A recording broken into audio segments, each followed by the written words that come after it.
Primeiro, começando com a Cosan, que ela veio escrever uma carta ao público, né, especificando um pouco mais sobre o mindset, né, dessa compra aqui da Vale, tá? E toda essa carta é tudo verídico, não é papo de empresa não, tá? Eu passei por todos esses anos aqui acompanhando a Cosan. Eu tenho um vídeo, né, onde eu explico toda a história da Cosan, uma história muito bonita, né? Uma empresa que começou lá atrás, né? E ela era apenas aí uma empresa de açúcar e etanol, né? Então, nada assim que brilhasse muito os olhos, e de repente ela começa essa sede de crescimento.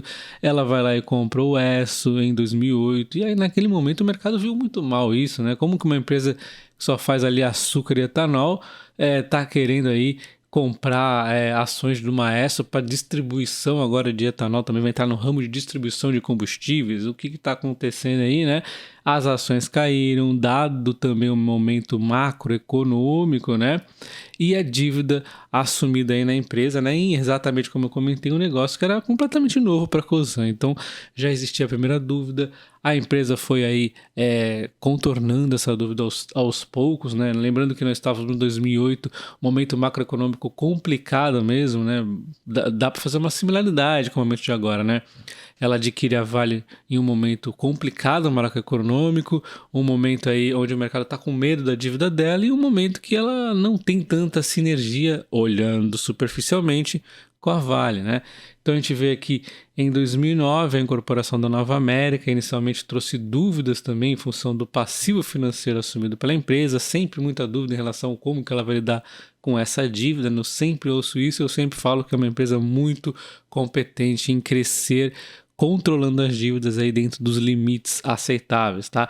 E aí, em 2011, né, veio aí a formação da Raízen, né? Foi recebida por alguns, né, com ceticismos sobre a capacidade associativa em função do qual controle, né? Então foi aquela joint venture, né, com a Shell. Então realmente o mercado ficou ali, caramba, agora que as coisas estão dando certo, né, 2011 com a Rumo aí, ela vai se enrolar com a Raiz e com outra coparceira, será que isso vai dar certo? Sempre o mercado faz aquele o mercado gosta de certezas, né? E às vezes, no momento de incerteza, quem confia na empresa se dá muito bem. Eu passei alguns momentos aqui tendo a Cosan, mas eu não carreguei, e é uma coisa que eu deveria ter feito, uma empresa extremamente aí competente, tá? Então a gente vê logo na sequência aí a aquisição da Comgás, que também foi alvo de crítica, né, em função aí de ser um negócio regulado, né, com dificuldades de sinergias, não tem muita sinergia com o case da Cosan, teoricamente, e em um setor até então inexplorado, inclusive um setor que não chamava tanta atenção como hoje. Hoje a gente vê como um setor aí, né, dava até para entrar no Best Bars, né? Porque é bem maneirinho, mas não tem muitas ações aí na bolsa, e exatamente empresas como a Cosan, a Eng, a Engie, né, e a Itaúsa aí, que tem empresa de gás, é interessante, né? A gente ter esse vínculo aí, esse investimento indiretamente no setor de gás, tá? Tem poucas empresas na bolsa aí com baixíssima liquidez para a gente estar investindo. E aí eles completam que eles se mantiveram firmes e focados no propósito que eles tinham e na convicção de cada uma de suas teses. E com isso, de 2012 a 2022, eles conseguiram simplesmente aqui um crescimento de 5 vezes o EBITDA da empresa.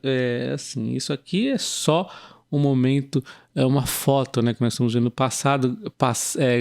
Crescimento passado não é garantia no futuro, e é exatamente isso. Eu acho que ela vai superar, tá? Eu acredito nesse crescimento mais acelerado aqui, continuando por mais um tempinho.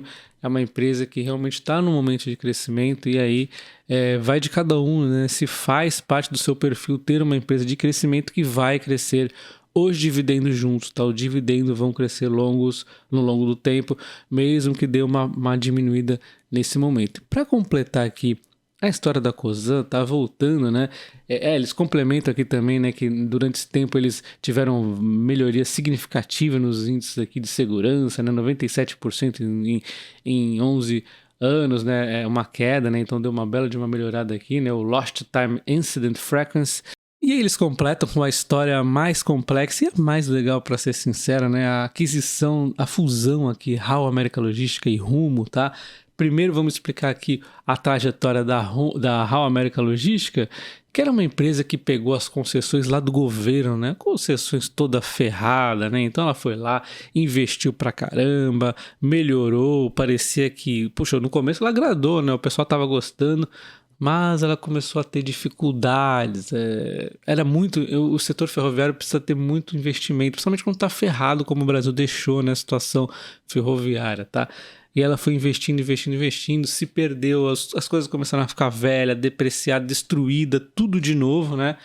Paralelamente a isso, nós tínhamos a Rumo, que lá no passado a empresa não pôs no timeline certinho, né? Ela foi separado, mas lá atrás a Rumo já estava sendo criada para ajudar na logística da Cosan, né? Então a Cosan queria transportar os açúcar aí, né, e tal, e aí cria a Rumo para ajudar, e aí, obviamente, a Rumo também tinha os seus outros produtos para transportar, mas enfim, uma das coisas legais aí era transportar o açúcar. E aí, a HAL América Logística tinha umas linhas muito interessantes para a Cosan. E aí eles resolvem fazer os contratos aí para utilização das linhas, né? A HAL América Logística ia transportar o açúcar da Cosan, e aí era um contrato que a HAL América Logística falava que era ruim, depois começou a fazer corpo mole, uma briga infinita, litígio, e aí essa foi a questão que acabou fazendo, né, com que a Cosan, num contrato super complicado para se lidar essas brigas na justiça, ela precisando mexer o açúcar e tudo mais, ela resolve aí, né, fazer essa fusão com a HAL América Logística, mas como eu disse, a HAL América Logística era uma empresa que estava em dificuldades, então até tem uma matéria aqui da época que eu mostrei já outras vezes, né, para vocês, que para a Rumo, a HAL América Logística é um trem chamado Problema, né, porque ela estava toda destruída, né, então aquela empresa que no começo até foi bem, ela ficou muito ruim, com trilhos aí carcomidos, locomotivas velhas, clientes satisfeitos, então ela precisou aí se virar nos 30, né? Pegou uma situação muito delicada, endividamento fortíssimo. E no final do dia eles acabam crescendo a receita pra caramba aqui da Rumo, né? Alguns momentos aqui de endividamento pegando, principalmente agora por conta dos altíssimos investimentos para renovação de concessões longuíssimas, tá? Então ela tem muitos anos aí pela frente, sucesso aí no futuro da empresa, não dá mais esses prejuízos monstruosos, agora é lucro, né? Eventualmente aqui a dívida tá plano um pouco, alguma coisa ou outra pontual, tá? Eu sempre falo aqui os resultados semestrais da Rumo, tá? Mas é melhor voltar aqui para a Cosan, senão me empolgo e não paro de falar mais da Rumo, né? E aí o pessoal da Cosan pergunta, né? Por que, depois de uma trajetória tão legal, né? Por que seria diferente agora a história, né? Então a Vale, ela sempre foi um ativo que despertou muito o interesse da Cosan. Eles acompanhavam de longe há muitos anos, tá? E em 2018 eles fizeram uma análise inicial aprofundada aí, né? E mantiveram conversas preliminares com alguns acionistas, mas não seguiu adiante por algumas questões. Naquele momento a Vale estava aí com a questão de Mariana, né? E logo na sequência veio aí Brumadinho, né? Então isso aqui realmente acabou esfriando, né? Trouxe duras lições para a Vale. Eu já comentei inúmeras vezes que a Vale é uma outra empresa, ela está focando demais na segurança. O curioso aqui é que o olhar da Cosan para a Vale é muito parecido com o meu olhar para a Vale, né? Você vê que eu começo a ter uma sequência de elogios para a Vale, eu faço até o vídeo lá falando, né, dessa transição energética, e na sequência a Cosan vai lá e adquire a Vale com o mesmo argumento que o meu, então não tem como eu duvidar, né?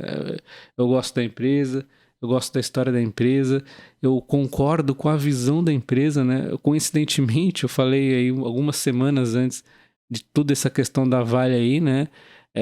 De como ela está com minério de qualidade, como ela foca na eficiência dela, na segurança, nessa transição energética, e vai lá a Cosan e vem com o mesmo discurso que o meu. É inacreditável. Então, assim, eu pelo menos não tenho como duvidar do case da Cosan, né? Então, a Vale tem o melhor minério de ferro do mundo, as reservas de metais básicos são promissoras, o que faz a empresa chave para uma transição energética global e descarbonização. A Vale não pode ficar isolada em função do que aconteceu. Eu vivo dizendo isso, né? Ela é forte para essa transição energética futura. A Vale precisa de disciplina, consistência para gerar um resultado com segurança e um impacto social e ambiental positivo. Inclusive, eu destaco aqui como uma importância grandíssima no Brasil, né? Não é só para a Cosan, não, tá? Então, a gente vê realmente a importância que ela tem nessa transição energética, onde nós tínhamos a matriz aqui movida a carvão e movida a gás, com muito menos utilização aqui de ferro e dos laranjinha aqui, que seria o cobre, níquel e zinco, né? E agora as novas matrizes eólicas aí, utilizando muito mais ferro, principalmente aqui cobre, níquel, né, e zinco, o cobre o principal player aqui, né? E na solar mais ainda, né? Você vê um crescimento ainda maior, que o cobre, o níquel, o zinco vão ter um papel muito importante. O cobre ele tem uma tendência muito grande de uso, né? O cobre já é importante na eletricidade e tende a ser muito mais, né? É um dos motivos também para eu gostar da Aura Minerals, né? Eu gosto do ouro, mas também gosto do cobre. O cobre tem um papel fundamental no futuro. E o níquel, ele também tem aliás, todos eles aqui, né? Mas o níquel em especial é importante também na transição dos veículos elétricos, né? Porque como eu já mostrei, as baterias, toda a questão lá são mais eficientes com níquel, né? Então o níquel, ele vai ser muito utilizado nos carros aí elétricos. Então o níquel está muito presente também nessa transição energética, e o cobre também, tá? Então você vê no último ano a coisa que meio que oscilando, né, entre sobes e desces, e aquele mesmo preço que eu tinha traçado como excelente aqui a 16,50 é onde ela está rondando ainda, né? Então ela rondou aqui, subiu, caiu, veio a valores impressionantemente baixos aqui de 15,40, né, que é um fundo lá de trás, até bateu um pouquinho menos em outros dias e recupera-se parcialmente, mas se você parar para pensar, ela não teve uma alta tão significativa. Vamos pegar aqui os 15,40 até agora, ela aumentou 11%, né? Uma alta significativa, mas não é tanto assim, né? Ainda está muito descontada por tudo isso que a gente tem com ela. Eu ainda vou ser um pouco cauteloso aí, não vou sair comprando aos montes, mas já estou aqui com as puts, acabaram tudo virando pó, e esses próprios dinheiros das puts é o que eu vou bancar compras mesmo manualmente, é o que eu tenho feito também, comprar é normal aí, tá? Não só via puts, porque ela corre o risco também de subir, né? A gente não tem noção para onde vai as cotações. O fato que eu sei hoje é que ela tá barata e os projetos dela são excelentes, tá? E falando agora da Vale, atualmente, né, a empresa está com muito foco nos metais mesmo. Então, relembrando o foco da Vale, é eficiência e segurança no minério de ferro, mais um pouquinho também de crescimento, e não metais básicos é crescimento aqui infinito, tá? Esse é o foco dela. Então, atualmente, a empresa aqui estuda separar a unidade de cobre e níquel do negócio de minério de ferro, já que as duas unidades têm perspectivas de crescimento diferente, disse Eduardo Bartolomeu no FT Mine Summit. A ideia é, eventualmente, desenvolver uma unidade de metais básicos que seja tão grande quanto a Vale é hoje. Olha só essa palavra, hein? Então, que tem uma capitalização de mercado de 66 bilhões de dólares e levá-la ao mercado, disse Bartolomeu, sem dar detalhes de prazo, né? As perspectivas ali que eu tinha calculado me faz entender que vai ser algo de bem longo prazo, né? Eu até fiz um vídeo anterior mostrando a projeção dos próximos anos, né? Mas mesmo assim já mostra um crescimento significativo nos metais aqui da Vale, cobre aí e níquel principalmente, tá? Então a gente vê aqui há um enorme crescimento no segmento de metais básicos, enquanto o minério de ferro já é um negócio maduro, né? Então ele tende realmente a crescer bem menos, tá? Então, o cobre e o níquel estão prontos para ver uma forte demanda como resultado da transição dos combustíveis fósseis, como eu acabei de dizer, né? Pois são necessários veículos elétricos também, carregamento, infraestrutura de energia renovável e tudo mais, né? Então, a Vale foi aí a maior produtora de minério de ferro do mundo, né? Disse em setembro que a demanda global por níquel deve aumentar 44% até 2030, para 6,2 milhões de toneladas. Também espera que a demanda global de cobre aumente 20% até 2030 para 37 milhões de toneladas. O cobre vai crescer bastante aqui na Vale e as previsões, tá? A Vale, né, vindo aí também de altos sobes e desces, simplesmente mais acompanhando o minério de ferro, o que é uma besteira, né? Porque é uma empresa que gera valor só para o minério de ferro e ainda por cima tem toda essa questão aí dos metais, tá? Então, ela bateu aqui o 62,75, esse quadradinho que eu tinha posto. Olha só, é o quadradinho que eu tinha posto como um valor ali que eu estava vendo a Vale como barata, mas principalmente nesse 62,75, né? Vem a notícia que acosando ou comprando a Vale aqui, né? Então não sei qual foram os pontos, quem sabe foi mais ou menos aqui nessas pontos de 62 e 75, né?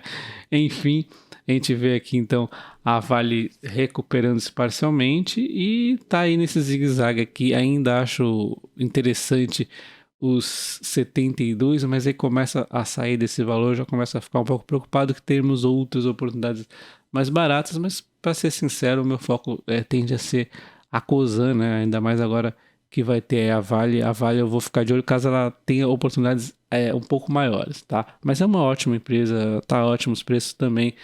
Mas, relembrando, o foco, o perigo do curto prazo é sempre grande. A China está bem complexa aí na questão do minério. E nós temos a Brap, né, que acompanha muito aqui a trajetória da Vale. Basicamente, investir na Brap é um pouco que investir na Vale, mas ela tem algumas questões jurídicas que tem que ser aí analisadas um pouco mais, mas tem o desconto hold para compensar. Ela vem fazendo um comportamento aqui no fundo também, deu essa subidinha e agora está brigando aqui para passar esse valor de 25,50. Quem sabe o anúncio de dividendo dê força a ela depois, de repente ela acabar subindo, né? Mas não conseguiu hoje, né? Subir aí. Aliás, no último dia aí, sexta-feira, subir essa base aqui dos 25,50. Tá aqui os dividendos da Brap, né, que vão ser aprovados ainda em assembleia, então não é Datacom, tá? Ainda será aprovado. É de 60 centavos aqui na Brap 4, 55 na Brap 3, dando 2,37 de yield na Brap 3 e 2,35 na Brap 4. Então, assim, é um dividendo interessante aí, né, para quem tiver R$1.000 vai receber R$23, aí aproximadamente R$23,50, e para receber R$1.000 você teria que ter investido então 42.200, 42.500 aqui respectivamente nas duas empresas. A Brap 4 tem a vantagem de ter uma liquidez bem maior que a Brap 3, né? Mas ela paga menor dividendo também, a Brap 3, que acaba compensando esse desconto em cotação que ela tem. Então tá bem nivelado as duas aí, ó, dividendo igual. Eu preferiria, na minha opinião, a Brap 4, tá? E considere se tornar membro do canal por R$1,99. Você tem acesso a vídeos exclusivos para membros, você tem acesso ao Telegram, você tem gratuita corretagem na BTG, se você for membro do canal. Então são vários benefícios por R$1,99, chega a ser ridículo, né? Então você ainda por cima está ajudando o canal, né? Se você quiser ser um membro um pouco melhor, R$4,99, você tem acesso às planilhas que eu disponibilizo, preço teto e tudo mais, tá? Então, caramba, eu tô tentando aqui fazer o bem para todo alcance de todos, tá? Então, custa nada aí, se você gostar do canal, você dá esse apoio aí, R$1,99. Mesmo que você não precise de nenhum dos benefícios, você está ajudando. Um abraço, até o próximo vídeo, like e valeu!